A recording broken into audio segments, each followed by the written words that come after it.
வணக்க மக்களே, இதில் அருள் தீபத்தின் ஜோதிட நிகழ்ச்சி. இப்போ பார்த்திங்கன்னா இதில் 31ஆம் தேதி பார்த்திங்கன்னா பயங்கர சேதாரம் வரும் அப்படின்னு சொல்லியிருக்காங்க. நம்மளுடைய தெற்கு பகுதி அந்த மாதிரி விஷயங்கள்லாம் அது ஜோதிட கிரகத்தால் அப்படிங்கிற சித்தர்களால் சொல்லியிருக்காங்க. இப்போ நாம் பார்க்கும்போது 30ஆம் தேதி பார்த்திங்கன்னா திங்கட்கிழமை வருது. டிசம்பர் 30ஆம் தேதி திங்கட்கிழமை வருது. அன்னைக்கு பார்த்திங்கன்னா அமாவாசை ஓடிட்டுருக்குது. அமாவாசை பார்த்திங்கன்னா 30ஆம் தேதி முடிஞ்சு 31ஆம் தேதி தொடங்குகிற வெடிகால மணி 4 மணி வரையில் இருக்குது. செவ்வாய்க்கிழமை அதிகாலை 4 மணி வரையும் அமாவாசை இருக்குது. இது திருக்கணித பஞ்சாங்கப்படி. அன்றைக்கி மூல நட்சத்திரம் ஓடிட்டு 11:58 சரியாக நைட்டு 11:58 12 மணி வரையும் மூல நட்சத்திரம் ஓடுது. அதுக்கப்புறம் பூராட நட்சத்திரம். இன்ற காலகட்டத்தில் பார்த்திங்கன்னா 31/12/2024 செவ்வாய்க்கிழமை உதயமாக இருக்குது. இந்த மாதிரி டைமில் தான் திங்கக்கிழமை நைட்டு விழுந்து அதிகாலை செவ்வாய்க்கிழமையில் தான் நம்ம எடுத்துருக்கோம். 31ஆம் பெரிய சுனாமி கடல் கொந்தளிப்பு எல்லாம் வரும்னு சொல்லியிருக்காங்க. கன்னிய லக்னம் அந்த டைமில் வந்திருக்கு. லக்னத்துக்கு 11 பாருங்கள் செவ்வாய் அஷ்டமாதிபதி. லக்னத்துக்கு அஷ்டமாதிபதி 8 செவ்வாய் நீச்சமாக இருக்கிறார். இந்த செவ்வாய் பொறுத்தவரை நீங்கள் எடுத்துக்கங்க, நீர் ராசியில் இருக்கிறார். புரியுதுங்களா? நீர்னு புரியுதுங்களா? நீர் சம்பந்தப்பட்ட ஒரு ராசி கடகராசியில் போய் செவ்வாய் அமர்ந்திருக்கிறாரு.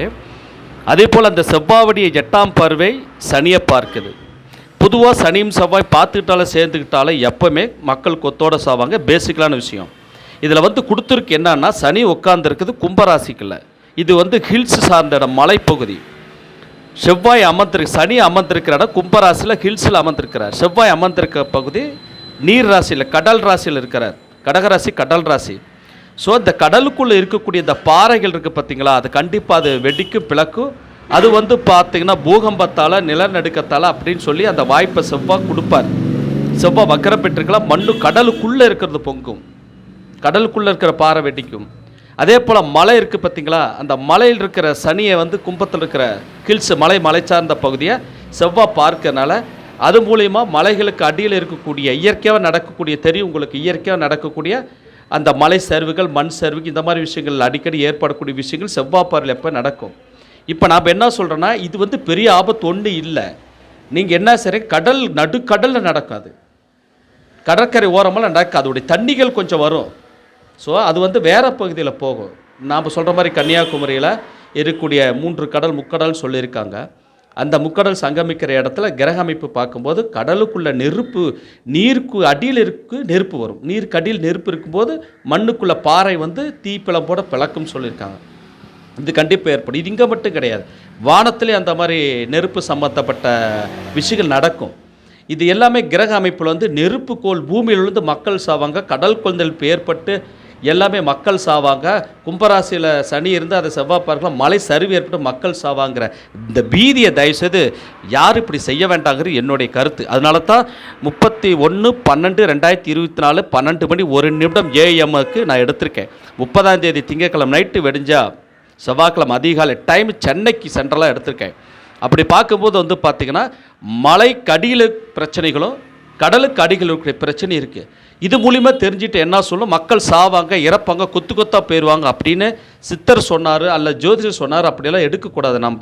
நாம் என்ன சொல்கிறோம், அந்த மாதிரி நிலைமைகள் வரக்கூடிய ஜோசியர் அந்த காலகட்டத்தில் ராஜா கிட்ட இருந்து மக்களுக்கு இந்த பாதிப்பு அரசாங்கத்துக்கு சொல்லும் பொழுது கண்டிப்பாக அரசாங்கம் அதுக்குரிய முன்னெச்சரிக்கை நடவடிக்கை எடுத்து பண்ணுவாங்க.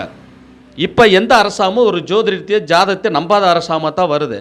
அப்படி முன்கூட்டியே 3 மாதம் முன்னாடியே இருந்து அந்த பகுதி மக்களுக்கு ஒரு பாதுகாப்பை கொடுப்போம், மலை வாழ்கிற மக்களை கொஞ்சம் பாதுகாப்பாக கொடுப்போம். அதே போல் கடல் ஓரத்தில் வாழக்கூடிய மீனவ மக்கள் மற்றும் எல்லா மக்களுக்கும் ஒரு பாதுகாப்பு கொடுக்கணும். அரசாங்க நடவடிக்கை எடுக்கணும். எந்த அரசாங்கம் ஜோதிடத்தையும் தெய்வத்தையும் நம்பாத அரசாங்கமாக தான் வருது. புரியுதுங்களா? தாண்டோடித்தனமாக செய்யக்கூடிய அமைப்பாக தான் வருது. அதனால் இந்த செவ்வாய் அமைப்பு கண்டிப்பாக பார்த்தீங்கன்னா கடலுக்குள்ளே நடுக்கடலுக்குள்ளே நடக்கும். அதனால் நடுக்கடல் நடந்தால் ஓரமாக வரக்கூடிய பாதிப்பு பெருசாக இருக்காது. கண்டிப்பாக நீங்கள் நம்பலாம். இது நம்பாத இந்த அருள் தீப ஜோதிட நேரலையில் கண்டிப்பாக உங்களுக்கு தெரியும். அது கும்பராசியில் சனி இருப்பதனால செவ்வாய் பார்ப்பதனால உயிரிழப்புகள், மக்கள் கொத்து கொத்தா சாவான ஜோதிடத்தில் பல முடியும். அது எந்த நாடு எந்த ஏரியான்னு கண்டிப்பாக அது குறிக்கி இருக்கிறனால மேற்கு திசையில் இருப்பதனால நமக்குடைய அமைப்பில் கும்பராசியில் நீ சனி இருப்பதனால மேற்கு திசையில் நம்ம நாட்டுக்கு எடுக்கும். மேற்கு திசை போது கேரளா மலைச்சரிவு இந்த மாதிரி விஷயம் சொல்லுவாங்க. ஆனால் அந்த இடத்துல கூட மக்கள் பெரிய அளவுக்கு இழப்புகள் அப்படிங்கிற விஷயங்களாம் இல்லை. என்னன்னா கவனிப்பு இல்லாமல் இருக்கக்கூடிய மக்கள் யாரும் பாதுகாப்பை தேடுறதில்ல, அசால்ட்டாக இருக்குது. அரசாங்கமும் முன்னெச்சரிக்கை நடக்கணும் ஒன்று இருக்குது பார்த்தீங்களா, அந்த முன்னெச்சரிக்கை நடவடிக்கை இல்லாதனால தான் மக்கள் பாதிப்பில் வராங்க. கண்டிப்பாக முன்னெச்சரிக்கை நடவடிக்கை எடுக்கணுங்க, அவசியம் எடுக்கணும். அதனால் பார்த்தீங்கன்னா சம்பவம் நடந்த பிற்பாடு போய் எட்டி பார்க்குறாங்க. அப்படிலாம் கிடையாது. மேற்கு திசையில் சனி உச்சம் பெற்றிருக்க மலை சார்ந்த பகுதி நமக்கு மேற்கு பக்கம் இருக்கக்கூடிய இடங்கள் ஒருக்கா. இந்த சனி வந்து டெல்லி பாதிப்பு குறிப்பினால் ஹைதராபாத் டெல்லி இந்த பகுதி சார்ந்து மலைக்கு அடியில் தான் சம்பவம் நடக்கும். இப்போ மலைக்கடியில் சம்பவம் நடக்கும், மலை சரிவில் ஏற்படலாம், கண்டிப்பாக ஏற்படலாம். அதுக்கு முன்கூட்டியே அந்த மாதிரி பதில் அந்த வாய்ப்பில் ஏற்பாடு பண்ணி செய்யணும். மக்கள் இறை நம்பிக்கை பண்ணுங்கள். இந்த சம்பவங்கள் வந்து உண்மைதான். அடியில் நடக்கூடிய விஷயங்கள் நடக்கும். அடியில் நடக்கூடிய பூமிக்கு அடியில் தான் எல்லாமே நடக்கும்.